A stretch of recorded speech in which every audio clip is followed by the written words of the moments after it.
વાક્ય હતો એ વાક્ય હંમેશા હું પ્રોગ્રામમાં દોહરાવું છું મહામંથનમાં કે કદાચ આપણે ન ઈચ્છીએ કે વિન્સ્ટન ચર્ચિલનું એ વાક્ય સાચો પડે। વિન્સ્ટન ચર્ચિલે જ્યારે ભારત દેશ આઝાદ બનતું હતું ત્યારે એવું કહેલું કે જ્યારે ભારતના જ નેતાઓ ખાદીધારી નેતાઓ મીઠી મીઠી વાતો કરીને પોતાના દેશને લૂંટશે અથવા તો તેમની ઉપર ટિપ્પણીઓ કરશે ત્યારે એને બચાવનાર કોઈ નહીં હોય।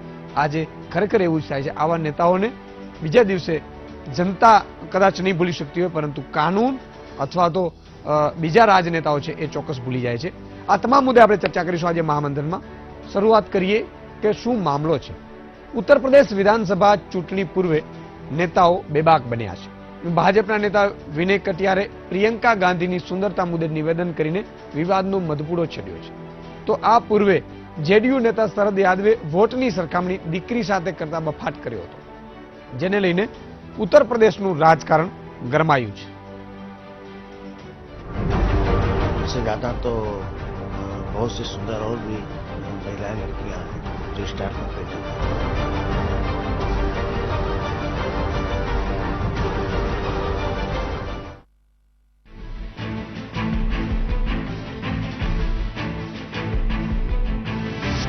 ઉત્તર પ્રદેશ વિધાનસભા ચૂંટણીના પડઘમ સંભળાઈ રહ્યા છે ત્યારે સ્થાનિક પાર્ટીઓ વચ્ચે આરોપ પ્રત્યારોપનું રાજકારણ શરૂ થઈ ગયું છે। આ દરમિયાન ભાજપના નેતા વિનય કટિયારે પ્રિયંકા ગાંધીની ખૂબસૂરતી પર ટિપ્પણી કરતા રાજકારણમાં ભડકો થયો છે। વિનય કટિયારે વિવાદાસ્પદ નિવેદન કરતા જણાવ્યું કે ભાજપ પાસે પ્રિયંકા કરતા પણ વધુ સુંદર મહિલાઓ છે જે સ્ટાર કેમ્પેનર છે। કટિયારનું આ નિવેદન એ પ્રતિક્રિયા રૂપે હતું જેમાં તેમણે ઉત્તર પ્રદેશ વિધાનસભા ચૂંટણીમાં કોંગ્રેસના સ્ટાર પ્રચારકોની યાદી વિશે પૂછવામાં આવ્યું। उनसे ज़्यादा तो बहुत सी सुंदर और भी महिलाएं लड़कियां हैं जो स्टार कंपेनर हैं, हीरोइन हैं, कई कलाकार हैं, वो ज़्यादा हैं उनसे ज़्यादा। ઉત્તર પ્રદેશ વિધાનસભા ચૂંટણી પૂર્વે પ્રિયંકા ગાંધીની એક્ટિવ એન્ટ્રી પહેલાથી જ ચર્ચાનું કારણ બની છે ત્યારે પ્રિયંકાએ પણ કટિયારના આ નિવેદન પર પ્રતિક્રિયા આપતા કટિયારના નિવેદનને ભાજપની નબળી માનસિકતા ગણાવ્યું છે। મહત્વનું છે 24 જાન્યુઆરીએ કોંગ્રેસે જાહેર કરેલી સ્ટાર પ્રચારકોની યાદીમાં પ્રિયંકા ગાંધીનું નામ પણ સામેલ છે। આ ઉપરાંત સોનિયા ગાંધી, રાહુલ ગાંધી, ડોક્ટર મનમોહન સિંહ, ગુલામ નબી આઝાદનું નામ પણ સામેલ છે। કટિયાર પૂર્વે જનતા દળ યુનાઇટેડના પૂર્વ રાષ્ટ્રીય અધ્યક્ષ શરદ યાદવે પણ બફાટ કર્યો। તેમણે એક સભાને સંબોધન કરતા જણાવ્યું કે વોટની કિંમત દીકરીના ઇજ્જતથી વધીને છે। શરદ યાદવ અહીં રૂપિયાથી વોટ ખરીદવાની પ્રક્રિયા પર ચિંતા વ્યક્ત કરી રહ્યા હતા। જો કે તેમના આ નિવેદનને પગલે તેઓ પોતે જ ટીકાનો ભોગ બન્યા। ये बेटी की इज्जत से भी वोट की इज्जत बढ़ी है। बेटी की इज्जत जाएगी तो गांव मोहल्ले की इज्जत जाएगी और वोट एक बार बिक गया, एक बार गड़बड़ हो गया तो इलाके की, देश की, सूबे की इज्जत और आबरू और आने वाला सपना पूरा हो जाएगा। મહત્વનું છે કે ઉત્તર પ્રદેશમાં 7 તબક્કામાં ચૂંટણી થવા જઈ રહી છે જેના પરિણામો 11 માર્ચના રોજ જાહેર થશે। આ પૂર્વે અહીં રાજકારણ ગરમાયું છે। આ પહેલીવાર છે કે જ્યારે ઉત્તર પ્રદેશના રાજકારણમાં ગરમાવો આવવાનું કારણ યંગ બ્યુટીફુલ લેડીઝ છે, પછી તે પ્રિયંકા ગાંધી હોય કે ડિમ્પલ યાદવ કે પછી Aparna Yadav. Bureau report, VTV news. તો સાંભળ્યું દર્શક મિત્રો, જે રીતે નેતાઓ છે એ મન ફાવે એવી નિવેદનો કરે છે, ખરેખર આ કેટલું ઉચિત છે એ મામલે આપણે ચર્ચા કરીશું। મહામંથનમાં આપણી સાથે જોડાયા છે સોનલ બેન જોશી છે, એડવોકેટ છે, સ્ટુડિયોથી જોડાયા છે। આ સાથે જ રિપલ શાહ મોડેલ છે, વડોદરાથી જોડાયા છે અને વરિષ્ઠ પત્રકાર સુનિલ જોશી રાજકોટથી જોડાયા છે। આપણે ત્રણેય મહાનુભાવોનું મહામંથનમાં સ્વાગત છે। નેતાઓનું સુંદરકાંડ, સોનલબેન, જે રીતે વાત થઈ રહી હતી, બંને નેતાઓએ નિવેદન કર્યું। આ પહેલા પણ ઘણા નેતાઓએ સ્ત્રીઓ ઉપર નિવેદનો કર્યા છે। કેટલા ઉચિત છે આ લોકોને? લોકો કેમ પોતાની જીભ ઉપર કાબુ નથી રાખી શકતા? પહેલા તો વાત એ છે કે પોતે જે નેતાઓ છે એમને પોતે આવું નિવેદન પહેલતા એ વિચારવું કરવો જોઈએ કે એમને પોતાને પણ દીકરીઓ છે અને પોતે પણ જે સ્ત્રીને પરણ્યા છે તે એમની પત્ની છે। બીજી વાત એવી છે કે જ્યારે પણ કોઈ મુદ્દો ચર્ચામાં આવે છે એટલે આપણે ભૂલી જઈએ છીએ એ વિશે ચર્ચા કરીશું અને પછી વાતને ભૂલી જઈએ છીએ કે આવા લોકો આવા નિવેદનો ઇવન સ્ત્રી પોલિટિશિયનો દ્વારા પણ આવી રીતના દીકરીઓની વિરુદ્ધમાં તો સ્ત્રીને હિંસા લાગે એવા નિવેદનો કરવામાં આવે છે. બીજી વાત રહી કે બીજી ખૂબસૂરત સ્ત્રીઓ છે અથવા તો ખરીદવાની વાત છે, લેડીઝની સુંદરતા વિશેની વાતો કરવી, આ એક ખૂબ જ હિચકારું કૃત્ય છે અને જે પોતે અને આ સાચી વસ્તુ છે. અગર આવું લોકો કરશે તો એનાથી લોકોને ખબર પડશે કે આવી આમની માનસિકતા છે, આમને ફરી વોટ નહીં આપવા જોઈએ અને આમને કાઢી મૂકવા જોઈએ. બીજી વાત એ છે કે સુંદરતા ઉપર ઇલેક્શન જીતવું અને ના જીતવું આને એક રાજકારણ કરીને બેઠા છે. ખરેખર રાજકારણમાં એવા લોકો જોઈએ કે જે સમાજ માટે કામ કરતા હોય, સમાજ માટે હોય અને એમનું જીવન એ સમાજમાં આપવા માંગતા હોય, નહીં કે એના સુંદરતા ઉપર. આપણા ત્યાં પોલિટિશિયનો એવા છે કે જ્યાં આગળ પૈસો હોય, મોભો હોય અથવા તો કંઈક આગળના રીતે પોતાની વગના રૂપે એ લોકો નેતાઓ થઈ રહ્યા છે. એવા ઘણા પણ દાખલા છે આપણી પાસે. બિલકુલ બિલકુલ. આપણી સાથે રિપલ શાહ પણ છે, વડોદરાથી, જાણીતા મોડેલ છે. રિપલ, તમે આમને કઈ રીતે જોઈ રહ્યા છો? કારણ કે જે રીતે નેતાઓ છે એ મહિલાઓ પર જ્યારે ટિપ્પણી કરે છે ત્યારે મહિલાઓની પોતાની જે સ્વાભિમાન કહેવાય અથવા તો એની કદર કહેવાય એમાં ક્યાંક ને ક્યાંક હિંસાનો ભાવ પણ આવે છે.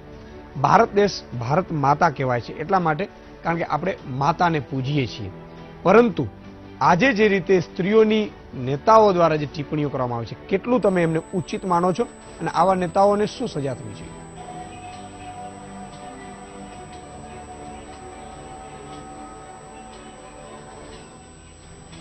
જી, હું એવું માનું છું કે આજના જમાનામાં બધા સ્ત્રીઓને એવું નથી હોતું. વર્સેટાઇલ પર્સનાલિટી હોય છે અને વર્સેટાઇલ પર્સનાલિટી હોય છે અને દરેક ક્ષેત્રમાં એ આગળ વધે છે. એ ઘર પણ સાચવે છે, એ મોડલિંગ પણ કરે છે, એ બધી એ પોલિટિક્સમાં હોય કે એ ફિલ્મ ઇન્ડસ્ટ્રીમાં હોય, ગ્લેમર વર્લ્ડ સાથે જોડાયેલું હોય, કોઈ પણ ક્ષેત્રે આજે સ્ત્રી પાછળ નથી. મારું એ ખુદનું માનવું છે, જેમાં હું પોતે પણ એક્ઝામ્પલ છું. હું પહેલા ટીચર પણ હતી, મેં MBA પણ કરેલું છે અને હું ઘર પણ સંભાળું છું. 9 વર્ષના નેતાઓના નિવેદન પર શું કહેવાનું છે? મિસિસ ઇન્ડિયા વર્લ્ડ વાઇડ કોન્ટેસ્ટમાં હું રનરઅપ બની પણ ચૂકી છું. અને નેતાઓના નિવેદન ઉપર તો હું એક જ વસ્તુ કહેવા માંગીશ કે જે ખરેખર આપણે જોઈએ તો એક એક્ઝામ્પલ તરીકે સ્મૃતિ ઈરાનીજીનો એક્ઝામ્પલ લઈએ. એક એમને સિરિયલ પણ કરે, એમની સિરિયલમાં પણ આવેલા છે, ક્યોંકિ સાસ ભી કભી બહુ થી. આજે અત્યારે આપણે જોવા જઈએ તો એ ટેક્સટાઇલ ઇન્ડસ્ટ્રીના એ ઘણા 36% એમને ટેક્સટાઇલનું એ વધારી કપડાનું વેચાણ વધારી આપ્યું છે અને ઘણી રીતે એ સક્ષમ લેડી છે. તો એક બહુ બેસ્ટ એક્ઝામ્પલ છે મારા માટે. અને એ એક્ઝામ્પલ જે નેતાઓનું ટિપ્પણી કરી છે એ કહેવા માટે પૂરતું છે, કાફી છે કે એ એક્ઝામ્પલ જ કાફી છે. બિલકુલ. આપણી સાથે સુનિલ જોશી પણ વરિષ્ઠ પત્રકાર જોડાયા છે. સુનિલભાઈ, જે રીતે નેતાઓની જો વાત કરીએ તો વિનય કટિયાર ભાજપના નેતા એવું કહેતા હોય કે પ્રિયંકા ગાંધી કરતા સુંદર મહિલાઓ અમારા સ્ટાર પ્રચારક છે. તો શું કહેવા માંગો છો? આ સ્ટાર પ્રચારક સુંદર મહિલાઓ એટલે શું લોકો મત આપી દે એવી આ લોકોની માનસિકતા છે? અને જો એવું હોય તો ગુલ પનાંગ સહિતની કેટલી અભિનેત્રીઓ છે ચૂંટણીઓ હારી ચૂકી છે.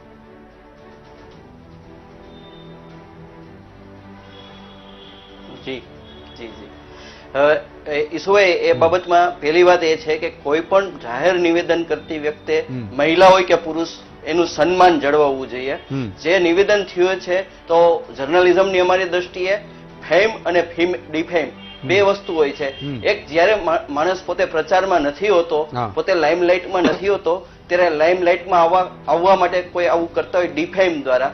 અને આપણા દેશમાં રાજકારણમાં વિનય કટિયાર પહેલો દાખલો નથી, ભૂતકાળમાં પણ આવા અનેક દાખલાઓ છે. સ્મૃતિ ઈરાનીજી વિશે પણ ભૂતકાળમાં કહેવાયું છે આવું વિરોધ પક્ષો દ્વારા. એટલે કોઈને કોઈ રાજકીય વ્યક્તિઓ એ સ્ત્રીને આ રીતે શરદ યાદવે આજે જ ટિપ્પણી કરી છે અને એમણે દીકરીને અને મતદાનને જોડ્યું છે.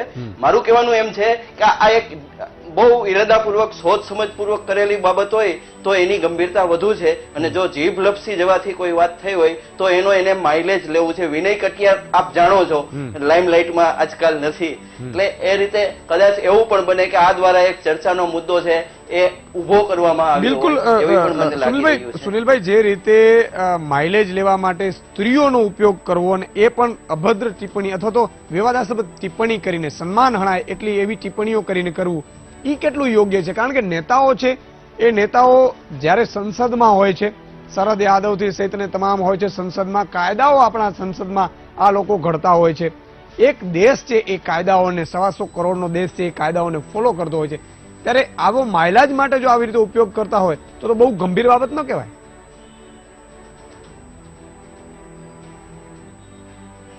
એ ચોક્કસ ગંભીર બાબત કહેવાય. પહેલી વાત કે સ્ત્રીના સન્માનની વાત, તો સ્ત્રીના સન્માન માટે આ રીતે કોઈ પણ સ્ત્રીને ઉત્તરથી ટિપ્પણી ન કરવી જોઈએ, એ પહેલી વાત છે. અને આવા લોકોને ઓળખી જવા જોઈએ સમાજે અને મતદારે. બીજી બાબત એ છે કે આવી જે ફેશન છે કે કોઈ ટ્વીટ કરીને વિવાદમાં આવી જવું અથવા કોઈ બાબત ચોક્કસ ટિપ્પણી કરીને વિવાદમાં આવી જવું, એ કોઈ પણ સંજોગોમાં સુસંસ્કૃત સમાજમાં ચલાવી લેવું ન જોઈએ, ચાહે તે ભાજપના રાજકીય નેતા હોય કે વિરોધ પક્ષના કોઈ પણ પક્ષના નેતા હોય. બિલકુલ. આ બાબતે રાજકારણીઓને સબક શીખડાવવો એ બહેનોના હાથમાં છે અને ખાસ કરીને મતદારોના હાથમાં છે. બિલકુલ. સોનલબેન, ઘણી વાત અગત્યની સુનિલભાઈએ કહી કે જે રીતે આ બે વસ્તુ હોઈ શકે છે, ક્યારેક જીભ લપસે અને ક્યારેક પોતે ઈચ્છે લાઇમલાઇટમાં આવવા માટે, મીડિયામાં આવવા માટે, પ્રસિદ્ધિ માટે. અને પ્રસિદ્ધિ માટે આટલી હિંમતાથી કરવું એ ખૂબ જ ગંભીર બાબત પણ છે. શું આ લોકોને કોઈ એક્શન નથી લેવાતા એટલે આવું વધતું જાય છે? અને આવા માટે શું કરવું જોઈએ? કારણ કે આ એક ચીલો ચાતરી રહ્યા છે અને લક્ષ્મણ રેખા જો નેતાઓ ઓળંગી જાય તો એને કોઈ દંડ અથવા તો સજા થતી નથી. બહુ સાચી વાત છે ઈશુદાનભાઈ. આમાં એકચ્યુઅલી એવું છે કે એ કહે છે કે જીભ લપસી જવી, જે લોકોની જેવી માનસિકતા હોય એવી રીતે એમની જીભ લપસે. પહેલી વાત તો એ પોતાની વિચારધારા કેવી છે. જેમની વિચારધારા જ ઉચ્ચ ના હોય એ આવા શબ્દો કહી શકે. અને અગર એવું જ હોય કે ખૂબસૂરતી અથવા તો સુંદર હોવાથી અગર રાજકારણ જીતી જવાતું હોય તો આખી ફિલ્મ ઇન્ડસ્ટ્રીને આને રાજકારણમાં ઉતારી દેવી જોઈએ અને જીતી બતાવો કે કેવી રીતે જીતાય છે. એટલે મતદારોને જે ઉલ્લુ બનાવવાનું કામ થઈ રહ્યું છે અને જે ગાંડરિયા પ્રવાહની જેમ કે કોઈને બ્યુટી સાથે બ્રેન છે, બંનેના પોસ્ટર રજૂ કરવા, કોણ સારું લાગે છે, પેલા એમની પાસે હોદ્દો છે કે નહીં, કોની પાસે જેન્યુન મોટિવ છે સોશિયલ વર્ક કરવાનો, કોણ કન્ટ્રી માટે સમય આપી શકે છે, કોણ કન્ટ્રી ઇવન કોર્પોરેટર થી લઈને ઈશુદાનભાઈ અપ ટુ ધ MLA સાંસદ સુધીની ટિકિટોમાં જ્યારે વોટ આપવાની બાબત થાય ત્યારે મતદારે એ ધ્યાનમાં રાખવું જોઈએ કે અમને વોટ નહીં આપવા જોઈએ જે લોકો પ્રોપર મોટિવ સાથે રાજકારણમાં નથી આવતા. આપણે પરિવારવાદનું પણ જોયું છે. કોઈ પણ રાજકીય પાર્ટી હોય એ જે પણ કોઈ કેન્ડિડેટને ચૂંટે છે એ કોઈ પણ મોટિવ વગર અથવા તો એને પોતાનું ભૂતકાળમાં આપણી પાસે કેટલા ચેરમેનો છે જેમને ક્યારે પણ સોશિયલ વર્ક નથી કરેલું, છતાં પણ એવા સોશિયલ હોદ્દા ઉપર એ લોકોને મૂકી દેવામાં આવ્યા છે. તો શેના માટે? આ રાજકારણના વગ છે. વિનય કટિયાર હોય, વિનય કટિયાર પહેલા પણ એક જ્વલદ પોતાના ભાષણ માટે જાણીતા છે અને એમને અમારી પાસે આટલું બધું છે એટલે કહેવા શું માંગો છો તમે? તમારી પાસે કેટલા લોકો કામ કરે છે એમાં. અને જે વ્યક્તિ પોતે આવી રીતે શરદ યાદવની જે વાત કરી રહ્યા છે કે પોતે છે કે રાજકારણ મહત્વનું છે, તો એમની પાસેથી તમે શું અપેક્ષા રાખો? તો મારી અપીલ છે કે એમને વોટ ના આપવો અને એમની પાર્ટીને બરોબર સબક શીખવવાની જરૂર છે. બિલકુલ. દીકરીઓની રિપલ, આપણે જે રીતે શરદ યાદવનું નિવેદન લો કે ભૂતકાળમાં તમામ નેતાઓનું નિવેદન લો, દીકરીઓની ઇજ્જત કરતા પણ વોટની ઇજ્જત વધારે છે. શરદ યાદવે તો વધુમાં ત્યાં સુધી પણ કહી દીધું કે દીકરીઓની ઇજ્જત છે એ મોહલ્લા પૂરતી છે, એટલે કે મોહલ્લામાં જે દીકરી બદનામ થાય છે, વોટની ઇજ્જતના કારણે ઘણું બધું નુકસાન જાય છે. આને તમે કઈ રીતે તોલો છો? ખરેખર જે સ્ત્રીનું સન્માન છે, કારણ કે શરદ યાદવના પોતાના પણ પરિવાર હશે.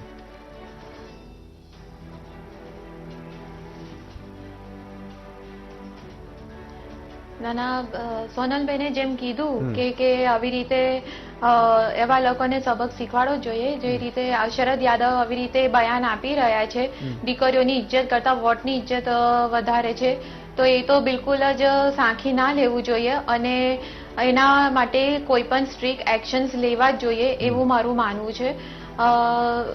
હું સ્ત્રી સશક્તિકરણને એ રીતે જોઉં છું કે સ્ત્રીઓ બધી ફિલ્ડમાં આગળ છે અને એ લોકો પોતાની જાતને દરેક ક્ષેત્રમાં આગળ કરી રહ્યા છે અને આગળ વધી રહ્યા છે. તો એમનું રાજકારણ હોય કે કોઈ પણ ફિલ્ડ હોય પણ એમાં એમનું માન જળવવું એ સૌથી પહેલી આપણા દેશની અને આપણા લોકોની સૌથી પહેલી એ બની રહી છે કે તમે એ વસ્તુને સાચો અને એમની ગરિમા જાળવીને રાખો. બિલકુલ, ગરિમા જાળવવી જ જોઈએ અને જળવાવી જ જોઈએ. આ દેશમાં ભારત દેશ છે, ભારત દેશમાં વિવિધ ધર્મોના લોકો રહ્યા છે અને એમાં પણ મહિલાઓને આપણે ખાસ દરજ્જો આપીએ છીએ, છતાં આવી રીતના નિવેદનો છે એ તમામ ભારતીયોને ક્યાંક ને ક્યાંક દુભાવે છે. આ અંગે પણ આપણે મહામંથનમાં આગળ ચર્ચા ચાલી રાખી છે. ત્રણ મહાનુભાવો આપણી સાથે જોડાયેલા છે. નાનકડા વિરામ બાદ से ज़्यादा तो बहुत सी सुंदर और भी महिलाएं लड़कियां हैं जो स्टार कैंपेनर हैं।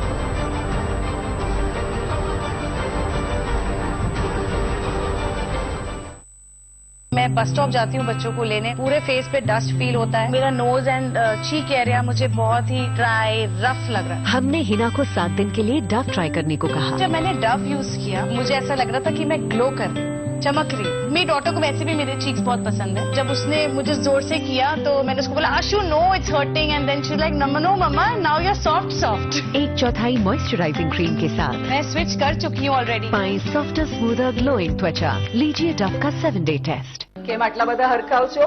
કોઈ ખજાનો મળ્યો હોય તો 2 બંગડીઓ કરાવી દો મને સોનાની. 6 મહિના રોકાઈ જા ગાડી, 2 નહીં 4 બંગડી કરાવી દઈશ. કેવી રીતે?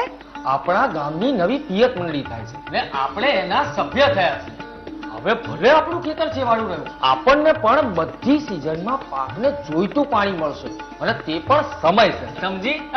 ખરેખર તે બંગડીઓ જોડે દોરોયો પાવજો હો. સહભાગી સિંચાઈ કરશે મહેર, થશે ઘેર ઘેર લીલા લહેર. વીલ આ શું કામ લાવ્યા? દુકાનદારે કહ્યું આ સૌથી સરસ છે. ઊંડી સુધી સફાઈ. અહીં આવો, જુઓ આ મારા પાવડર થી વધુ ફીણ નહીં આપે. આટલો મેલ તો કાઢી જ નહીં શકે. પણ આની સફાઈ ऊंडे सुधी सफाई। अब कायम चूर्ण का नया आविष्कार, गोली में भी असरदार, कब्ज, एसिडिटी और गैस को कायम रखे दूर। पेट खुश तो सब खुश। कायम चूर्ण अब टैबलेट के रूप में भी उपलब्ध। વર્ષોના ભરોસાની કહાણી થોડી સેકન્ડ્સમાં જોઈએ. આવો એન્ડ્યોરા માસની મદદથી યોગ્ય વજન મેળવીને, દુબળાપણાને હરાવીને મેળવી નવી પર્સનાલિટી, મેળવ્યો નવો કોન્ફિડન્સ, સપનાને સાકાર કરવાનો, અરમાનોને જીવવાનો નવો રસ્તો. એન્ડ્યોરા માસ, વર્ષોથી ઉત્કૃષ્ટ, વર્ષોથી ભરોસાપાત્ર વેટ ગેનર. શિયાળા માટેના કપડાં અને શિયાળા માટેનો સાબુ પણ. પણ શરદીઓના ઇન્ફેક્શન્સનું શું? આ છે શરદી માટેનો સાબુ લાઈફ બોય કેર. આ આપે શરદી ખાંસી જેવા 10 ઇન્ફેક્શન વાળા જંતુઓ સામે સુરક્ષા અને त्वचा માટે મોઇસ્ચરાइजर्स પણ. શિયાળા માટેનો લાઈફ બોય કેર. 75 से भी अधिक वर्षों से हमारी अपनी फैक्ट्री में यूनिक ड्राई प्रोसेस की गई रेडियो तूर दाल, देशी रिश्तों की हेल्दी पसंद. સૌથી આધુનિક, સૌથી સચોટ, માનવીય ક્ષમતાઓથી એક કદમ આગળ. ટેકનોલોજીની અદ્વિતીય અને અનમોલ ભેટ જ્યારે ઓપરેશન થિયેટરમાં ઉમ્મીદની કિરણ બને છે.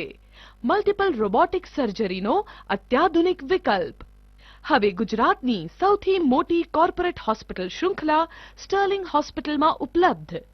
Sterling robotic surgery institute.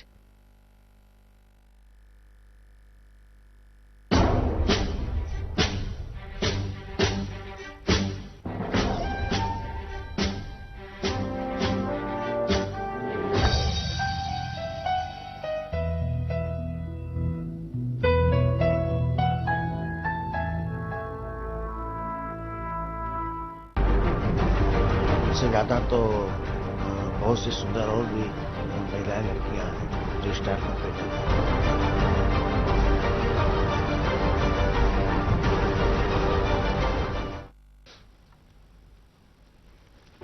Welcome back દર્શક મિત્રો. મહામંથનમાં આપણે ચર્ચા કરી રહ્યા છીએ નેતાઓનો સુંદરકાંડ. જે રીતે મહિલાઓ પર ટિપ્પણીઓ કરી રહ્યા છે નેતાઓ, આપણી સાથે ત્રણેય ગેસ્ટ જોડાયેલા છે.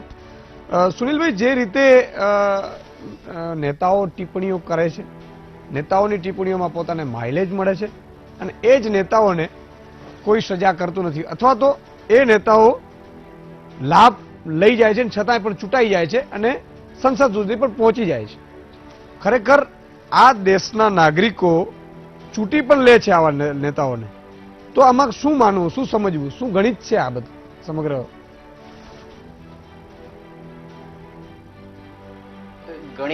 ગણિત એ છે કે જાગૃત નાગરિકો પૂરેપૂરું મતદાન નથી કરતા. ઈશુભાઈ, તમને તો ખ્યાલ હશે કે 50% મતદાન થાય છે ત્યારે આપણે કહીએ છીએ કે બહુ સારું મતદાન થયું.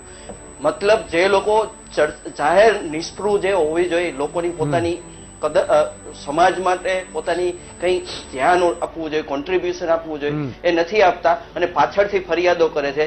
ખરેખર તો આવી બાબતોમાં પૂરેપૂરું મતદાન થાય અને તમે જે વ્યક્તિઓને ચૂંટો એને માત્ર પક્ષ કે કોઈના એજન્ડા ઉપર ન ચૂંટો, પક્ષ અને વ્યક્તિ બેયનું મહત્વ સમજી અને સારું મતદાન થાય તો આવી વ્યક્તિઓને દૂર કરી શકાય અને રાજકીય પક્ષો ઉપર એક કમ્પલ્સન એટલે કે એક ફરજ આવે કે સારી વ્યક્તિઓને મૂકવી અને યોગ્ય આચરણ કરવું, જેથી પ્રજા એને પૂરેપૂરો સપોર્ટ આપે. બિલકુલ આ વસ્તુ મારી દ્રષ્ટિએ મહત્વની છે. સોનલબેન, આવતીકાલે 26મી જાન્યુઆરી છે, પ્રજાસત્તાક દિન છે. ખરેખર વર્ષો વીત્યા આઝાદીને અને પ્રજાસત્તાક દિનને, પ્રજાનું રાજ આવે પણ જે રીતે સુનિલભાઈએ વાત કરી કે હજુ પણ જનતા છે એ એવી રીતે મતદાન માટે પણ જાગૃતતા નથી. એટલું નહીં, પક્ષ પાર્ટી સહિતની જ્ઞાતિવાદમાં, આ વોટ બેંકમાં આપણે હજી પણ ડૂબેલા છીએ આટલા વર્ષો બાદ. એનું આ પરિણામ હશે, શું માનો છો તમે? ડેફિનેટલી એકચ્યુઅલી લોકો ભૂલી ગયા છે કે દેશથી ઉપર કોઈ નથી હોતું અને દેશને સૌથી વધારે ઇમ્પોર્ટન્ટ આપવું જોઈએ. ચાહે આપણે ઇન્ડિયા પાકિસ્તાનની જ્યારે વાત કરીએ છીએ ઈશુદાનભાઈ, ત્યારે કલાકારોની આપણે એની વાત કરીએ ને આર્ટિસ્ટનું શું એની વાત કરે છે, તો દેશથી ઉપર આર્ટિસ્ટ આવે છે.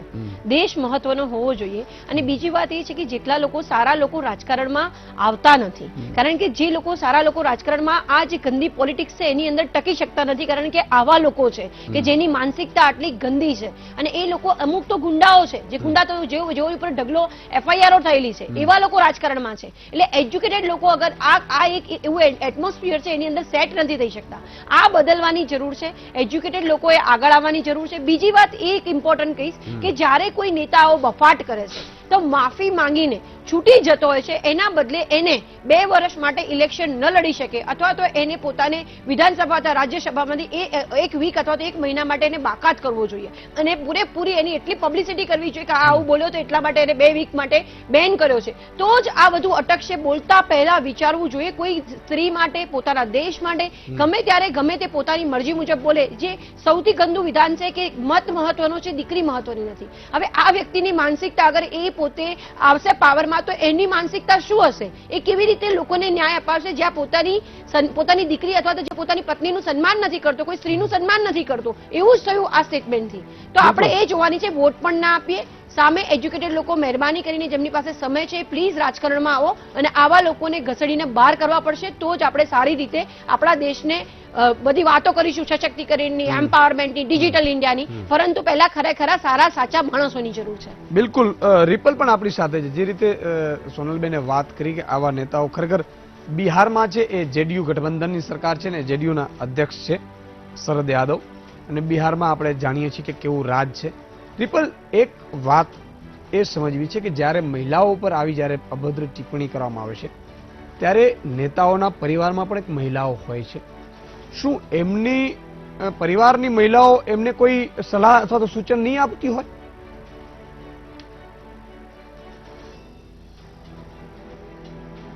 ઈશુભાઈ, આ વસ્તુ એવી છે ને કે જેમાં પોલિટિક્સ જ એટલું બધું રમાતું હોય છે ને કે ઘરની અંદર જ એ લોકોનું જેમ આપણે કહીએ છીએ કે મેલ ડોમિનેટિંગ બહુ છે ઇન્ડિયાની અંદર, તો એ વસ્તુ ત્યાં પણ સાબિત થતી હોય છે. એ લોકો મેલ ડોમિનેટિંગ અને એટલું બધું એ લોકો સ્ટ્રિક્ટલી ઓબે કરતા હોય છે કે એ લોકોનું અંદર એ લોકોને એ વસ્તુ બોલવાની છુટ્ટી પણ નથી હોતી અને એ લોકોને એ રીતે વિચારવાની પણ છુટ્ટી નથી હોતી. તો એ વસ્તુઓને તે અંદર ને અંદર દબાવી દેવામાં આવે છે અને બહાર એ લોકોના સપોર્ટની અંદર જ એ સ્ત્રીઓને બોલવા માટે ફોર્સ કરવામાં આવે છે. બિલકુલ. કહેવા પૂરતા આ લોકો છે, એ નેતાઓ છે, એ પોતે સ્વતંત્ર છે, પોતાના સંતાનો સ્વતંત્ર છે અને પોતે જે કરી રહ્યા છે સમાજ માટે સારું કરી રહ્યા છે એવું એક મેસેજ પહોંચાડતા હોય છે, પરંતુ પોતાના જ ઘરમાં મહિલાઓને પોતે ક્યાંક ને ક્યાંક પ્રતિબંધ પર રાખતા હોય છે. એ ઉપરથી સ્પષ્ટ થાય છે. સુનિલભાઈ, જે રીતે વાત આપણે કરી રહ્યા છીએ કે આઝાદીના પ્રજાસત્તાક દિવસના આટલા વર્ષો બાદ પણ આપણી હાલત હજુ પણ એ આઝાદી સુધી અથવા તો ગાંધી બાપુની એક ઈચ્છા હતી એ પ્રકારનું રામ રાજ્ય હજુ પણ નથી બન્યું એવું કહી શકાય. શું કહેશો તમે?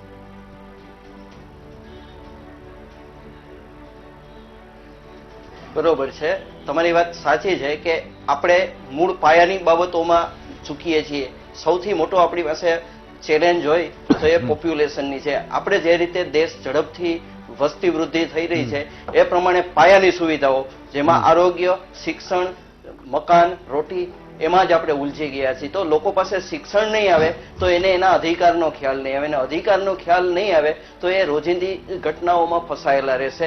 રાજકારણીઓ આ બાબત ખૂબ જ સારી રીતે જાણે છે. આપણે એક વાત ચૂકી ગયા છીએ કે વિનય કટિયાર આવું બોલ્યા, ચૂંટણી પંચે કંઈ કરવું જોઈએ કે કોઈએ સરકારે કંઈ કરવું જોઈએ, પણ જે પાર્ટીના એ વ્યક્તિ છે તો એ પાર્ટી પોતે ઉચ્ચ મોરલ ધરાવે છે એવું એ સાબિત કરવા માટે સામેથી કોઈ પ્રોએક્ટિવ થઈને કેમ પગલા નથી લેતા? આ વિવાદ છે, ટીવીમાં આવે છે, લાખો લોકો જુએ છે, લાખો લોકો અખબારોમાં વાંચે છે, પછી સુનિલભાઈ એવું કહેશે કે એમનું અંગત નિવેદન છે એવું કહીને ઉભા રહી જશે પાર્ટીવાળા. બિલકુલ સોનુબેન, સંક્ષિપ્તમાં કારણ કે સમયનો અભાવ છે.